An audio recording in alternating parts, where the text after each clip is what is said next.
आज की वीडियो में हम इतिहास के अंतर्गत क्वेश्चन आंसर देखते हैं। तो पहला क्वेश्चन है हमारा, निम्नलिखित प्रश्नों के उत्तर दीजिए। और क्या है, सल्तनत काल के फारसी तथा हिंदी के कवियों और लेखकों के नाम लिखिए। उत्तर में हम लिखेंगे अलबरूनी, फिरदौसी तथा अमीर खुसरो फारसी के, तथा नरपति नालह, गोरखनाथ कबीर तथा मलिक मोहम्मद जायसी हिंदी के कवि एवं लेखक थे। अमीर खुसरो फारसी एवं हिंदी दोनों के विद्वान थे। क्वेश्चन ख की बात करते हैं। सल्तनत काल में बनी प्रमुख इमारतों की विशेषताएं लिखिए। तो सल्तनत काल में बनी इमारतों की निम्न विशेषताएं हैं। पहली विशेषता क्या है, मेहराब, गुम्बद और मीनारे जो इन सभी इमारतों में देखी जा सकती हैं। दूसरा है, कुछ इमारतों में कुरान की आयतें भी लिखी गई हैं। ग है, सूफी मत की शिक्षाओं का वर्णन कीजिए। तो देखिए, सूफी जो थे एकेश्वरवादी थे, अर्थात में एक ईश्वर में विश्वास करते थे। वे संगीत को पूजा पद्धति के रूप में प्रमुख स्थान देते थे। उन्होंने सामाजिक सौहार्द एवं हिंदू मुस्लिम एकता की पृष्ठभूमि तैयार की। उस काल के प्रमुख सूफी संत ख्वाजा मोइनुद्दीन चिश्ती तथा निजामुद्दीन औलिया थे। घ है, भक्ति काल के प्रमुख संतों के नाम बताइए। उत्तर में हम लिखेंगे, देखिए, भक्ति काल के जो प्रमुख संत हैं, एक कबीर दास जी थे, चैतन्य महाप्रभु, गुरु नानक, दादू रैदास, तुकाराम, रामानंद, बल्लभाचार्य और मीराबाई। अंग है, सल्तनत काल में उद्योग एवं व्यापार पर संक्षिप्त टिप्पणी लिखिए। उत्तर में लिखेंगे, सल्तनत काल में व्यापार का विकास आरंभ हुआ, जिससे शहर एवं शहरी जीवन का विकास हुआ। उस समय बंगाल एवं गुजरात के शहर कपड़े उद्योग एवं सोने चांदी के काम के लिए प्रसिद्ध थे।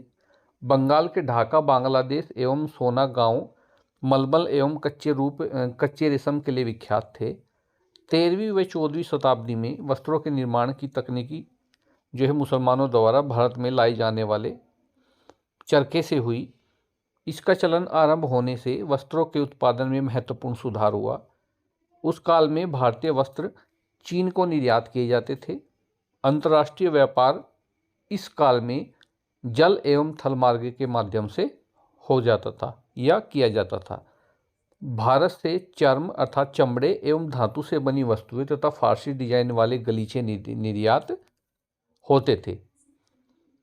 नेक्स्ट है, देखिए, आगे लिखा है इसमें, पश्चिम एशिया से भारत में उच्च कोटि के घोड़े, कपड़े, कागज के बर्तन, बहुमूल्य धातुएं तथा चीन से कच्चा रेशम और चीनी मिट्टी के बर्तन का आयात होता था। क्वेश्चन 6 है, यह है आपका, सल्तनत काल में कहाँ की तलवारें प्रसिद्ध थी। तो देखिए, सल्तनत काल में जो है सर्वोत्तम जो तलवारें थी वो बनारस और सौराष्ट्र में बनती थी। 6 है, सल्तनत कालीन प्रशासन का वर्णन कीजिए। उत्तर हम लिखेंगे, सल्तनत काल में सुल्तान का स्थान सर्वाधिक महत्वपूर्ण था। सारी राजनीतिक, कानूनी और सैनिक सत्ता उसी में निहित थी। वह राज्य की सुरक्षा और व्यवस्था के लिए जिम्मेदार था। सुल्तान ही सेना का प्रधान होता था। कानून और न्याय की व्यवस्था करना भी उसी का दायित्व था। इस कार्य के लिए वह न्यायाधीशों की नियुक्ति करता था। उसके किसी भी पदाधिकारी के अन्याय के खिलाफ जो है उससे सीधे अपील की जा सकती थी। न्याय करना शासक का महत्वपूर्ण दायित्व था। 6 के बाद देखते हैं क्वेश्चन नंबर j, संत एवं समाज सुधारकों ने भक्ति आंदोलन क्यों चलाया। इसका उत्तर है, तुर्क और अफगान जो अपने साथ धार्मिक विचार और संस्कृति के लाए, उसका भारतीय समाज एवं विचारधारा पर प्रभाव पड़ा। जाति प्रथा की कठोरता, ऊंच नीच का भेदभाव तथा बाहरी आडंबर के कारण भारतीय समाज में कुछ दोष आ गए। अतः सामाजिक कुरीतियों को दूर करने और समाज को सुसंगठित करने के लिए कुछ जो है समाज सुधारकों ने जनता में परस्पर प्रेम तथा सद्भाव को बढ़ाने का प्रयास किया। इन्होंने धार्मिक कर्मकांडों की अपेक्षा भक्ति भाव से ईश्वर की उपासना करने को श्रेष्ठ बताया। इस प्रकार धार्मिक सहिष्णुता की भावना को बल मिला। संतों एवं समाज सुधारकों द्वारा चलाया गया इस प्रकार का आंदोलन भक्ति आंदोलन के नाम से प्रसिद्ध हुआ। इन जो है भक्त संतों में कबीर, चैतन्य महाप्रभु, गुरु नानक, दादू रैदास, तुकाराम, रामानंद, बल्लभाचार्य, मीराबाई आदि थे। उसके बाद है, हमने देखा अभी अभी क्वेश्चन जय, और ये है फिर झ, ये 6 नहीं, यहाँ पर झ है। ये 6 है। और इसमें है दिल्ली सल्तनत में सुल्तान का स्थान सर्वाधिक महत्वपूर्ण था और क्यों। देखिए, दिल्ली सल्तनत का प्रारंभ 1206 ईस्वी में हुआ था और अंत 1556 में हुआ था। 1206 में जब कुतुबुद्दीन ऐबक गद्दी पर बैठा था। इस प्रकार भारत में मुसलमानों ने लगभग 300 वर्षों तक शासन किया। सल्तनत काल में सुल्तान का स्थान सर्वाधिक महत्वपूर्ण था। जो सारी राजनीतिक, कानूनी और सैनिक सत्ता उसी में निहित थी। वह राज्य की सुरक्षा और व्यवस्था के लिए जिम्मेदार था। इस तरह वह प्रशासन के लिए भी जिम्मेदार था। सुल्तान ही सेना का प्रधान होता था। कानून और न्याय की व्यवस्था करना भी उसी का दायित्व था। इस कार्य के लिए वह न्यायाधीशों की नियुक्ति करता था। उसके किसी भी पदाधिकारी के अन्याय के खिलाफ उससे सीधे अपील की जा सकती थी। न्याय करना शासक का महत्वपूर्ण दायित्व था। क्वेश्चन नंबर 2 है, निम्नलिखित वाक्यों के समक्ष सत्य तथा असत्य लिखिए। देखिए, सल्तनत काल में सुल्तान को स्थान जो है सबसे महत्वपूर्ण था, ये तो सत्य है। ख है, युद्ध में सेना और धन की आवश्यकता नहीं होती थी। देखिए, होती थी, जो उन्होंने लिखा है कि नहीं होती थी, तो ये असत्य है। ग है, सुल्तान सेना का सबसे बड़ा अधिकारी होता है, तो ये भी बिल्कुल सत्य है। उसके बाद घ, पद्मावत की रचना जो है मलिक मोहम्मद जायसी ने की थी, ये भी सत्य है। और अंग है, सल्तनत काल में किसानों का जीवन स्तर बहुत ऊंचा था, ये गलत है, ये असत्य है। उसके बाद क्वेश्चन नंबर 3, देखिए टिप्पणी लिखनी है। टिप्पणी किस पर लिखेंगे हम? टका और जीतल पर, इक़्तिदार पर और मुकद्दम या चौधरी पर। तो सबसे पहली जो टिप्पणी हम लिख रहे हैं वह है हमारी टका और जीतल पर। इसमें हेडिंग डाल लेंगे कै, टका और जीतल, और लिखेंगे सल्तनत काल में दिल्ली में सुल्तानों द्वारा कई शाही कारखाने शुरू करा गए थे। इन कारखानों में ही टके और तांबे के जीतल के नामक मुद्राओं का निर्माण होता था।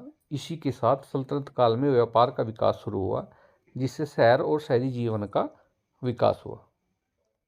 अगली टिप्पणी हम लिखेंगे इक़्तिदार पर। सल्तनत काल में समस्त देश अनेक प्रांतों में विभक्त था। पहले इसे इक़्ता और बाद में विलायत कहा गया। प्रत्येक प्रांत का अधिकारी गवर्नर होता था, जो इक़्तिदार और बाद में मुफ्ती या वली कहलाता था। उसे सुल्तान नियुक्त करता था।